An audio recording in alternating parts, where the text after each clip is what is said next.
Welcome into this week's edition of the Coaches Show. We've got soccer and football on tap, and joining me first is our head women's soccer coach, Joe Joe Tharp. Coach, thanks for joining me. Yeah, sure. And Coach, obviously, you got to talk about some a win and a tie, or no, a loss and a tie. Wanted to talk about a win, but unfortunately didn't get one this week. But you still got a result, and that's still a big thing. Talk about your thoughts overall on the past week for the Lady Wolves. Overall, it was a bit of a tough week. It was just dealing with injuries, dealing with mentality issues on the field, stuff like that. But I think the girls, after the Tuesday game against Hines, after taking that loss, they kind of bounced back for Friday, especially only having limited players for that game to get a result, and that was big for us. So. Yeah. Well, you just mentioned it. We'll talk about the loss to Hines first. This was a 4-1 match, but it's a match that feels like maybe it was a little bit closer than that 4-1 result says. It feels like 3 of those goals were ones that you kind of gave up, maybe. You don't want to say cheap goals, but goals you feel like you wouldn't, you don't feel like you should have given them up. Unfortunately, they were able to find them a couple of good scores from one of their girls as well too. But your thoughts overall on that matchup first? Yeah. So overall, realistically, looking back on the game, there are 3 of their goals we kind of gave to them, like you said. But our mistakes, they capitalized on them and put the ball in the back of the net. So it kind of put us down bad at the time and put us in a hole, and we couldn't dig our way out of it. So that was the biggest issue. And you look at this one, Hines took the lead in the 15th minute with a goal. You actually tied it. A name that we haven't talked about this year, Campbell Miller, scored not only her first goal of the season, her first goal of her career with an assist from Evie Manders, and that made it 1-1 in the 36th minute. And then just kind of a weird series of events. They were able to score a goal in the 40th and took the lead 2-1. And then Pixie O'Hara scored 2 goals in 4 minutes. One that I think a ball that was picked off of one of our clearance attempts and those kind of things. So I feel like, I think I said on the stream, it felt like your team didn't clear the ball as well as you would have liked to see them in this one, especially during those set pieces, and that's kind of what led to some of those goals. Yeah, for sure. And that's something we struggled with, and we work on that in training. We work on stuff. It's really just staying turned on the whole time, and when you clear the ball, got to actually clear it and don't hit it 5 yards out. So, and that was a struggle of that game. It was a struggle a couple weeks ago as well. So, but hopefully we can kind of pick it up moving forward and get better at that. And you look at both of your goalies. Both your goalies played in this one. Liv Conway played in 80 minutes. I know Catherine Romero had to come on and play 10 minutes. She gave up a goal in those 10 minutes in the second half. Liv saved 5 of the 8 shots she played. I think you have to give her a lot of credit. We've talked about it every week. I don't know if most people realize that Liv's going out there and she's playing hurt. She's got a couple of little nagging injuries. I think she picked up another one during that game. That's why she missed those first 10 minutes. But again, I think I said it on the stream, if you're going to give an Iron Wolf award, it's definitely got to go to your goalie. Yeah, for sure. So Liv's a tough one. So she actually broke her toe during that game, which is why she came off at halftime and Kat went on at half. But then, she got it wrapped and went right back on. She wanted to get back on the field and play. So, and that's the mentality that I want all the girls to have on the field is, just to push through what you're struggling with, as long as it's obviously not season ending. But just push through what you're struggling with and fight through and just get through the season ultimately is what I want. So. And then you go on the road, probably your toughest road test in terms of just because you had to take a 4-hour trip to get there.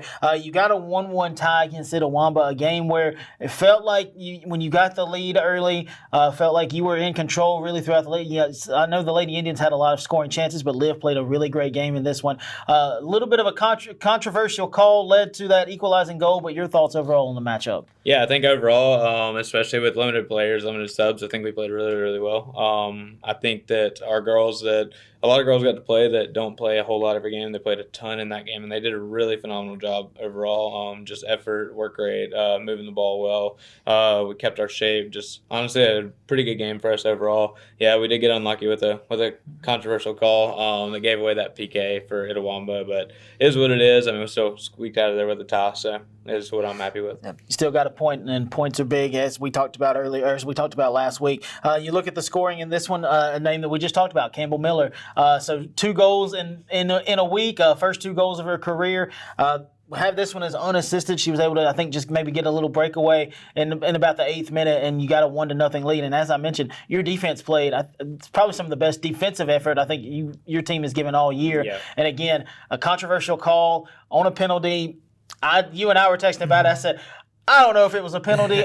I don't know if it happened in the box. I said, but either way, I guess it doesn't matter what we think. Ultimately, the ref called it a penalty. That led to that PK in the 62nd minute, and then ultimately neither team could find a go-ahead goal in that one. So that's how you get the 1-1 tie. So now you turn your attention to this week. You get the first half of the week off, and what I can tell, I think it's almost a league-wide off date this upcoming Tuesday. So no one is playing this upcoming Tuesday.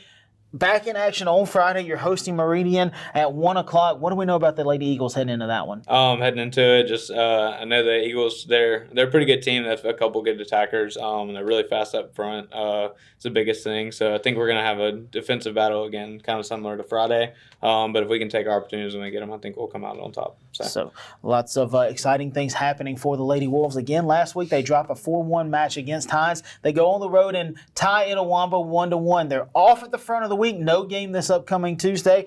They will host Meridian at 1 o'clock on Friday. I'll be on the call for that one. We'll give you the streaming information as it's available. Coach, thanks for joining us as always. Looking forward to next weekend and talking about a Lady Wolves win. Yeah, for sure. Stick with us. Coming up after the break, we've got men's soccer and football dominates on the road after this.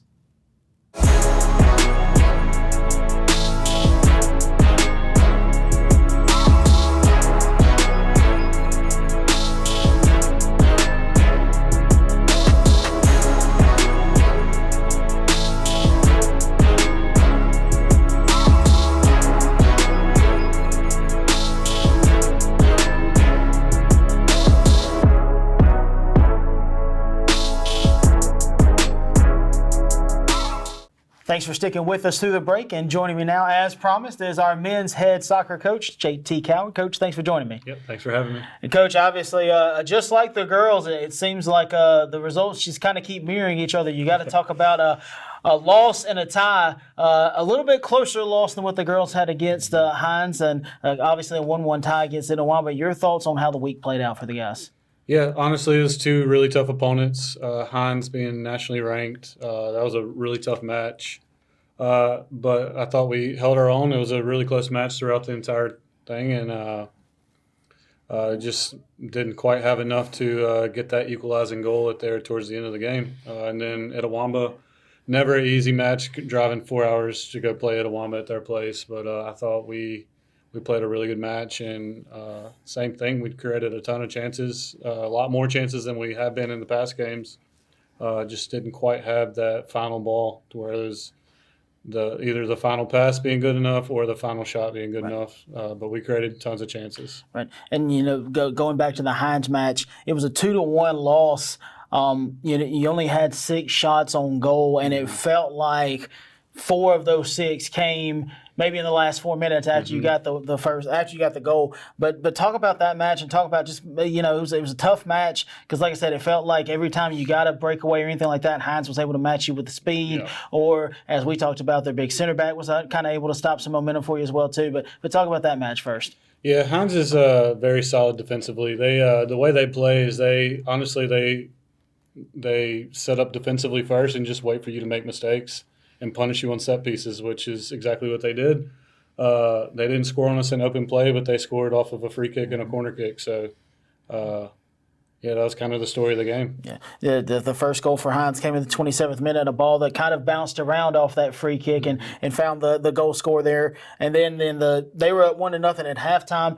1-0 is not a big lead, obviously, in soccer. You can score a goal pretty quickly. 2-0 still doesn't feel like a big lead because they scored that one in the 56th minute. That was a ball that, if you go back and watch the stream, they kind of faked me out because I thought one player was trying to go for a header and maybe they were trying to fake your guys out, but talked to a couple of the guys, and they were like, no, it went straight to the guy. He just struck it really well, and that was Jed Lee. Just kind of got it past everybody on the ground, and that made it 2-0. And then the goal for your guys was Alvaro De La Torre, guy we haven't really got to talk about much yet, but he made it 2-1 in the 86th minute. And, I remember saying on the stream, I said, the pace for the Wolves is about to really get frantic and frenetic, and it really did. It really felt like your guys got some life there in those last 4 minutes and really had a lot more opportunities late in that match. Yeah. Once you get a goal in the back of the net, it always is going to be momentum for that team. It energized the boys, the crowd, and we were able to build off it. Just really unfortunate that we weren't able to get that equalizing goal. So, and you look back at the Itawamba matchup, you just mentioned it a second ago. You had a lot of shots.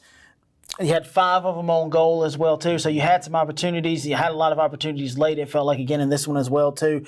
This was a matchup that in the first half there was no score. Yep. I don't know there were a lot of opportunities there in that first half, but there was no score. So what's the message to the guys going into that one, knowing it's scoreless at halftime? Yeah, it was pretty even in the first half. Like you said, there wasn't a whole lot of chances from either team in the first half. So in going into halftime, we just kind of tweaked a couple things on where to be when this person gets the ball. Just kind of talked about how they were setting up their press and how we wanted to beat it. And I thought we made some really good adjustments at halftime. And, oh, man, we created tons of opportunities in the second half. So we just talked a good bit on that. And I thought the boys did a good job implementing all those things. And, the second half, they took the lead with a penalty kick, made it 1-0 kind of early in that. Your guys responded late with only 12 minutes left. Caden Wally found the back of the net, had an assist from Ethan Sharp, tied it 1-1. And again, it felt like both teams really had some opportunities. You had a little bit of a controversy at the end of this one. Itawamba gets a counterattack breakaway with just a few seconds left. And with under a second left, Itawamba takes a shot towards goal. It goes in net, and Itawamba thinks they have won the match, but then the officials come together and they disallow the goal. Said time had expired by the time that before it crossed the line, and that's how you get the 1-1 tie. So despite a little bit of controversy, you still walk away with the point, and you still got to like where your chances are right now. Yeah, that second half was emotional roller coaster. As soon as we equalized, a minute and a half later, we actually thought we'd scored the go-ahead goal on a corner kick, and the ref Lucas Giacomini scored a header on a corner, and the ref called it back for hands in the back. So, and then, of course, like you mentioned, with 5 seconds left on the clock, going towards our goal, and they pretty much had a buzzer beater. And Itawamba thought they had won it, stormed the field, and then the refs called it off, and we ended up getting out of there with a tie. So you breathe a little bit of a sigh of relief knowing that you snatched a tie from the jaws of defeat on that one. Yep. But you turn ahead, you look ahead. You're in the same situation that the girls are in. You won't play this Tuesday again, a league-wide off day for both sides on men's and women's soccer. You'll host Hines, a 3 p.m. kickoff. What do we know about the Eagles heading into that matchup? Well, Meridian. Not Meridian, I'm sorry. Not Hines. We already played Hines. Yeah, so Meridian, their men's team, a really good group. They beat us 2-0 last year. Same as Hines, where they're going to be really solid defensively, and they're just going to wait for you to make a mistake and capitalize on it. I expect them to be much of the same. I know their coach, Diego, really well. He loves to keep the ball. They're going to pass it around the back until you step out of position, and then they're going to exploit the space. They do a really good job of that. But I think if we can limit our mistakes and play our game, I think we could get 3 points on the day from it. Yeah, and before we wrap everything up, we'll talk about the play of Jamie Duran as well too. Jimmy had a really good week, somewhere in the neighborhood of about 15 saves between the two matchups, including 10 against Itawamba. So he saw a lot of shots, he saved a lot of shots, he gave up 3 goals, but a pretty solid week for Jamie. Yeah, I mean he's been huge for us in the back. He's just solid. We don't really ever have to put too much pressure on him. He's always just going to come up big for us. So really glad we got him in between the net. Yeah. So looking forward to this Friday when we play Meridian, not Hines, Meridian. But Coach, thanks for joining us always. Looking forward to talking to you next week and hopefully talking about a Wolves win over the Eagles. Again, Wolves are coming off a 2-1 loss against Hines, a 1-1 tie against Meridian. Against Itawamba. They will play Meridian on Friday. I'm going to get it right today, folks, I promise. But we'll play Meridian on Friday, 3 p.m. Stone Stadium. I'll be in McCall for that one, and we'll talk to Coach Coward about that matchup next week. Stick with us through the break. Wolves continue their dominance against the Bears in football. We'll talk about that win on the road with Coach Davis after this. When you give to the Co-Lin Foundation, your support directly benefits Co-Lin students, faculty, and staff. Whether it's by providing scholarships for students, professional development opportunities for faculty and staff, or technology and campus upgrades, we need your support. Giving to Co-Lin offers the best value for your money as a donor. With low administrative spending and overhead, we can use your donations in tangible ways that benefit students right now. Join us as we back the pack by giving today. Thanks for sticking with us in our final segment, as promised, joining me is our head football coach, Micah Davis. Coach, thanks for joining me. Thank you. And, Coach, obviously, last week we talked about how you broke a streak. This week you carried a streak on. You continued the Wolves' dominance against the Bears and went on the road. A big win, 38-7 over the Bears. Talk about how you feel about how the team played in this one. Yeah, they all played really well. I think we played, good all three sides of the ball. Had made some big plays on special teams. Obviously, defense was really good again. And then, offensively, I thought we did some really good things as well. So you look at this one, and we always talk about the impact players first. You only had one quarterback play in this one. That was Eli Vineyard again. He got his second straight start, and I thought he did really well for you. Did a little bit more than what he did last week in terms of just managing the game. Really broke loose on a long run. We'll talk about that a little bit later. But he was 8 of 18 for 104 yards, 1 touchdown, 2 interceptions. I'll give him a pass on one of those interceptions. A receiver fell down for him. The second one, maybe not the best throw he's ever made, but you were able to overcome those. 6 carries, 78 yards, and a touchdown on the ground as well, too. Your thoughts on how Eli played? Yeah, he played really well. Put us in situations to, make sure the plays worked out. And, that one last interception is probably not a great call, but, sometimes you got to bail me out as well. But, no, overall, though, he played really well. The long run was – it's exciting watching him run down the field, guys following and blocking for him. So, but overall, he did a good job. And then obviously, we'll be remiss if we don't talk about the your rushing attack, your running back. I think we're going to have to give him a little moniker here, call him Big Game Boswell. It's four weeks in a row he's gone over 100 yards.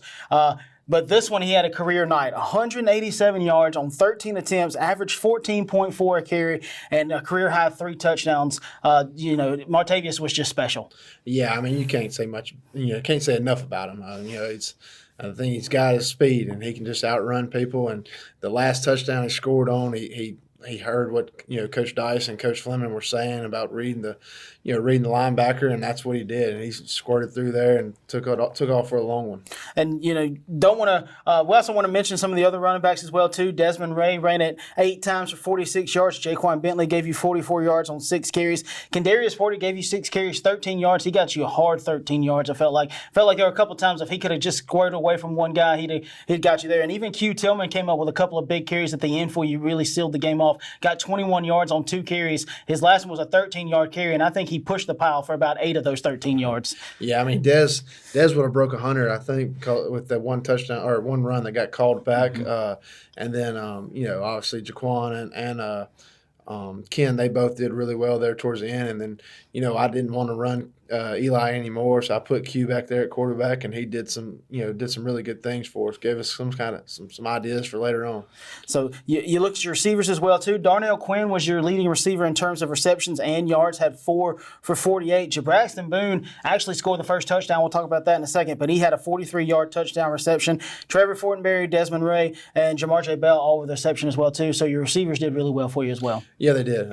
Darnell had a big game last week, and we just got to get them more involved and try to get them the ball because they're playmakers as well. The guys can run and make plays. Just got to get it in their hand a little bit more. Yeah. And we talk about him every week, and we talk about how much a weapon the kicking game is. Ty Jones was perfect again for you. Accounted for 8 points, 5 for 5 on PATs, hit a field goal of 29 yards.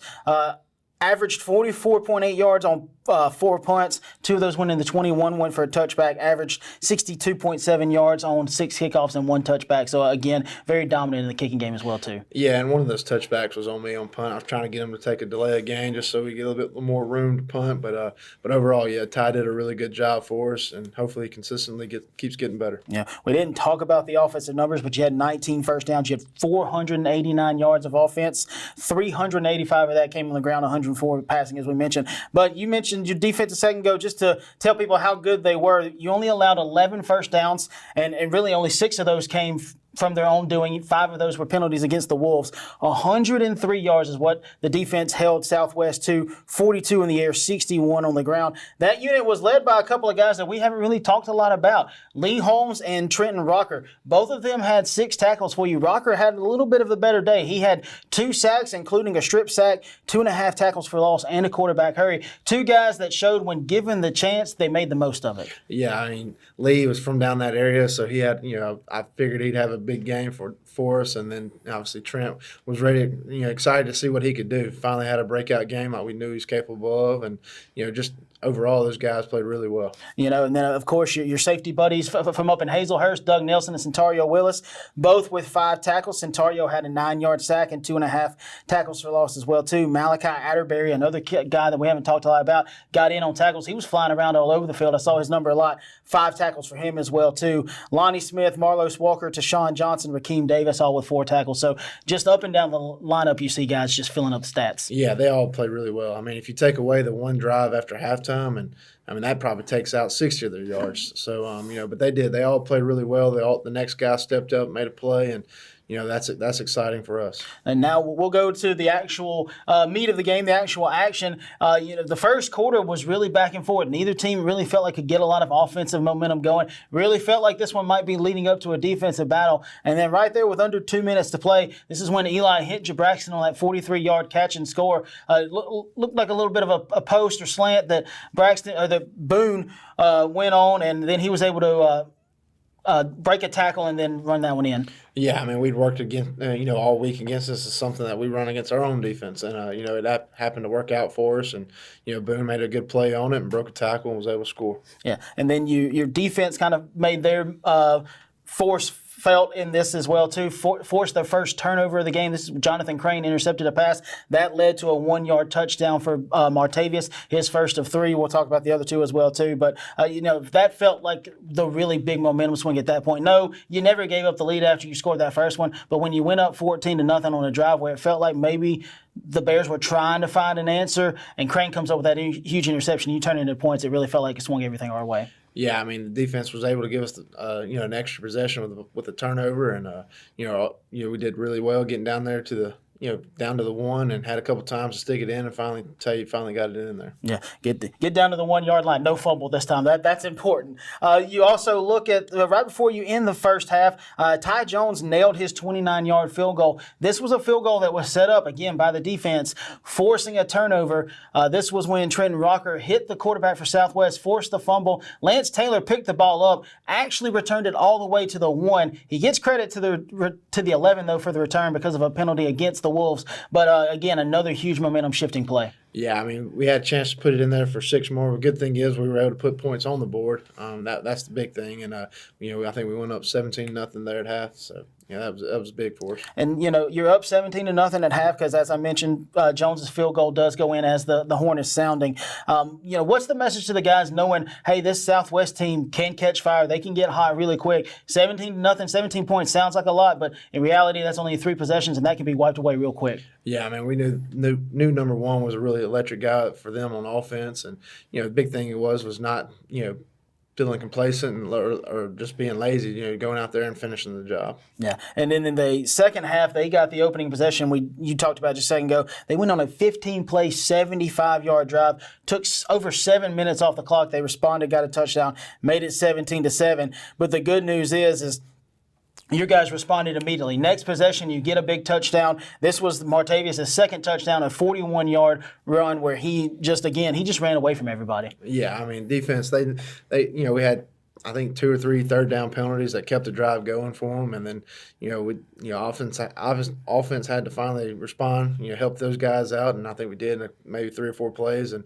yeah, I mean, again, you can't coach speed, so Tay just outran everybody down the sideline. And then the next touchdown, this was Boswell's third one. This is the one that we talked a little bit about earlier. This was a 73-yard run, and I was up in the box, and I think it was on a 3rd and 1, or we had 1 yard to go to get one after he had just run it for 9 yards, I said, we're going to try to run the ball right here. I feel confident. And sure enough, Tay runs it left and then cuts it back right, and he just ran away from everybody. Once he got to the second level, it was over. Yeah, I mean, that was, he took good coaching. We saw it on film, and he went out there and executed it. So, yeah, and then, again, he just outran everybody. It was 31-7 at that point. The final touchdown comes on a Eli Vineyard 57-yard touchdown run. I have to imagine as the coach, you probably were a little bit scared during this one because he goes all the way towards the Southwest sideline, and in my head I said, is he going to cut back? Is he going to cut back? And that's exactly what he did. He cut back across the grain at about the 20, so he still had a long way to go. Ran all the way on the other side of the field, dove into the end zone on a read option play. but just a fantastic fun play to get to see if you were there. Yeah, I was more thinking go down, but no, he did a really good job. And then he had guys around him that was chasing for him, blocking for him, and they did a really good job. So you take that one. You're able to force a turnover on downs. The next possession, that's when Q got you the 21 yards. You're able to kneel it out. You get the win, 38-7. Improved to 4-1 on the year, 2-1 in division play. Still in prime driving position for playoffs and those kind of things. You've got everything in front of you as a team. We're kind of at the midway mark. What is your assessment of what the season's been so far? I mean, I think we're playing really good football right now. I mean, obviously there's areas that we need to improve on to keep getting better. And but I'm excited for our guys. They're doing everything I'm asking them to do. And they're playing hard. They're playing tough. And we just got to keep getting better on this bye week this week. Yeah, you just mentioned it. The Wolves are on a bye this week. You almost hate to see it come because you've kind of caught fire a little bit after the misstep against Hines. But in some ways, as a coach, I think it may be a good thing for you because it allows you to kind of let everybody heal those bumps and bruises they've got so far. Yeah, we got a couple guys that I think will come back next week. And obviously it's just some stuff we need to work on both sides of the ball and in the kicking game. And hopefully we can get that done, and hopefully we can take the next step and be an even better football team. So we'll go ahead and preview the next matchup because obviously we won't get to talk to you next week. You'll welcome in the Wildcats of Pearl River on October 9th into Wesson, a Wildcat team that's had a lot of adversity they've had to overcome as well too. Played Gulf Coast really hard last week, but what do we know about the Wildcats heading into that matchup next week? I mean, they're a good defense. They fight and claw, and Coach has done a really good job down there with them, and offensively, they've had two quarterbacks go down, but they're the guy that stepped in last week gave them a chance, and I think they were winning at halftime last week versus Gulf Coast, and they're going to be a very competitive football team, and I expect a good fight, and they're going to have a lot of energy, and so we got to be able to come with our A game. Yeah, I think if you look at that Gulf Coast score line between Pearl River, it does not really tell you how close that game was for most of that game. So, Coach, again, thanks for joining us. Again, won't talk to you next week because we're off this week, so we'll talk to you after the game against Pearl River. Lots of good things happening for Wolves football. Again, continue that dominant streak against Southwest, 38-7 victory over the Bears on the road. Wolves will be off this Thursday. Return to action next Thursday, hosting Pearl River, 6:30 kickoff. We'll give you all the streaming information when that date comes. But for this week, again, Wolves soccer also off this upcoming Tuesday. They'll both host Meridian on Friday, 1 and 3 kickoffs then. I'm Kevin Kyzar, Sports Information Coordinator here at Co-Lin. Thanks for tuning in, and we'll talk to you next week.